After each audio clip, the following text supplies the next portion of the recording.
Araw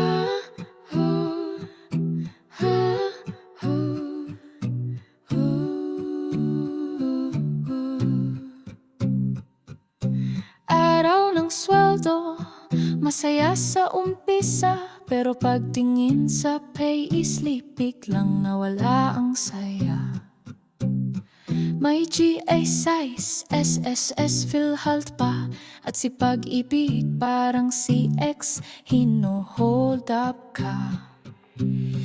Maliit na nga, lumiit pa lalo yung sweldo ko, parang si Crush.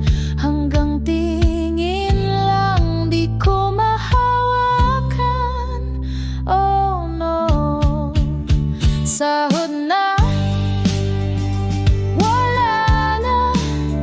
Bago pa dumating, parang nagpaalam na. Sa kanto sipis po lang ang kaya ko, kasi si Tax at si Lon, sila'y tunay kong jowa. Wala nang natira, pero mahal ko pa rin trabaho ko. Kahit toxic charot, office mate nagyaya ng mag-coffee sa kanto, pero kulang pa sa pamasahe. Paano ba magsabi ng social na no? Nagbibilang ng piso, parang accountant na stressed, pero kahit gipit, smile pa rin ng Viva Max actress.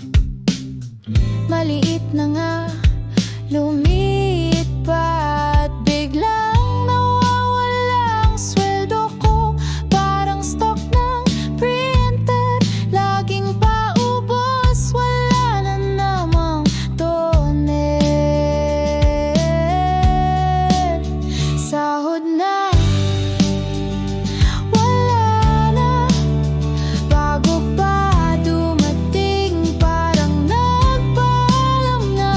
Yung grocery list ko naging instant noodles lang. Si Pag-ibig, PhilHealth, Tax, lahat sila may ambag. Wala nang natira, pero mahal ko pa rin trabaho ko. Kasi wala akong choice. One day, magiging rich din ako, pero for now, tipid sa Jollibee, libre lang ketchup ko.